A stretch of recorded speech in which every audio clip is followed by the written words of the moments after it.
정말 이제 막장인 임대인 분들은 지급명령 신청에 대해서 이제 이의 제기를 하세요. 그 부분에 대해서는 이제 소송을 해야 하나요? 라고 물어보시는 분들이 많은데요. 네, 일단 맞습니다.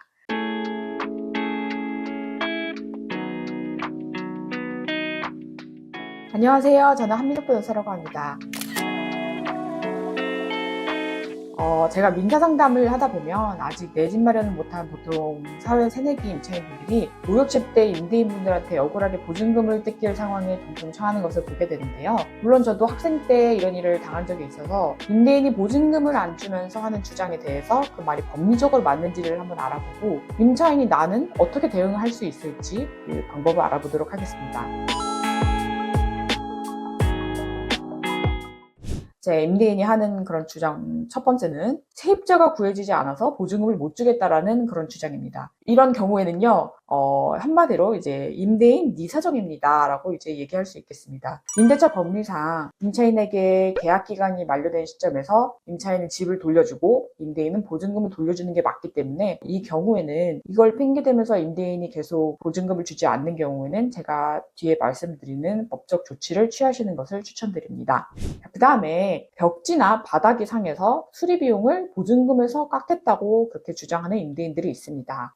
임대인이 임대차 계약 시점에 사진을 들이대면서 그때보다 벽지가 누렇게 됐다거나 혹은 베란다에 곰팡이가 폈다거나 등등의 그런 트집을 잡아서 이 수리비를 보증금에서 빼고 나머지만 주겠다라고 이제 주장하는 경우가 있는데요. 이와 관련해서는 임대인 주장이 맞는지 여부를 한번 판례를 통해서 검토를 해보도록 하겠습니다.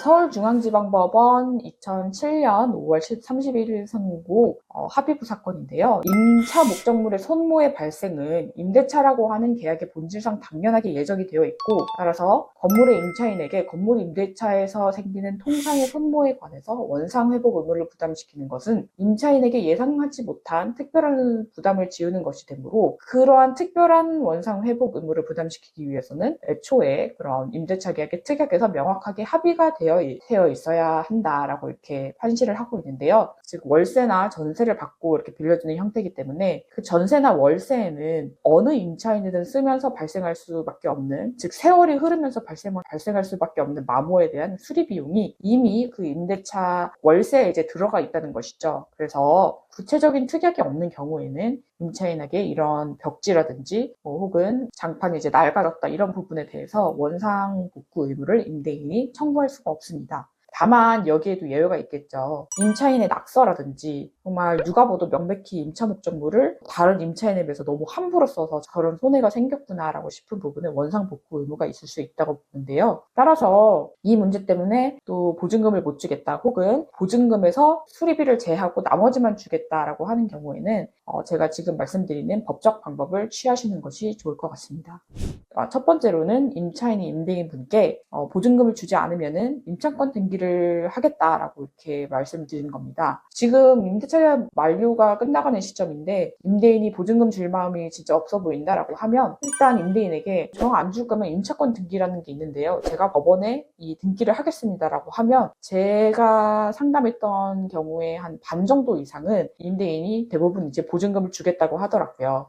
참고로 임차권 등기 명령은 이제 법원에 신청하는 건데요. 이 임차권 등기를 하게 되면 당의 목적물에 대한 그 등기부등본을 떼봤을 때 떡하니 주택 임차권 그리고 보증금 얼마라고 이렇게 보이고 있어서 임대인이 이전 임차인한테 제대로 이제 보증금을 안 주는 그런 상황이 있었구나라고 다른 세입자도 그걸 볼 수가 있겠죠. 그렇다면 임대인도 난감하게 되니까 보통은 이제 이런 경우에 임차인이 임차권 등기한다고 하면은 대부분은 임대인분들이 포기하고 돈을 주시는 경우가 많습니다. 그런데 임차권 등기 명령을 하겠다고 했는데도 임대인이 버티면서 이제 돈을 주지 않는 그런 경우에는 대체 어떻게 할 것인가? 그 부분에 대해서는 이제 소송을 해야 하나요? 라고 물어보시는 분들이 많은데요. 네, 일단 맞습니다.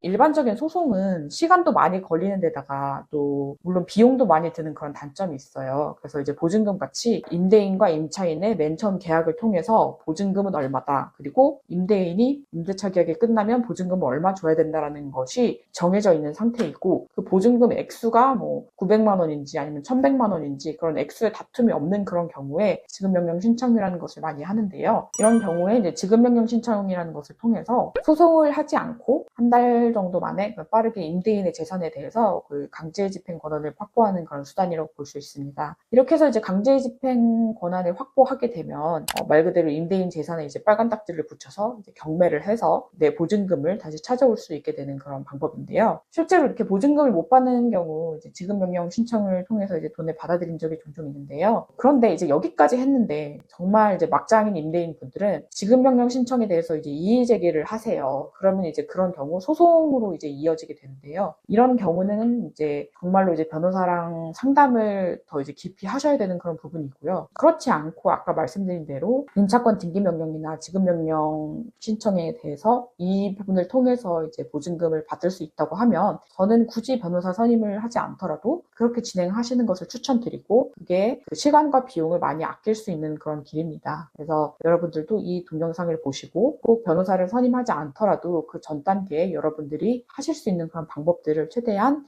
찾아보시고 또 궁금하신 점 있으시면 저에게 문의도 주시고 하셔서 최대한 그런 좋은 결과를 얻으셨으면 하는 바람입니다.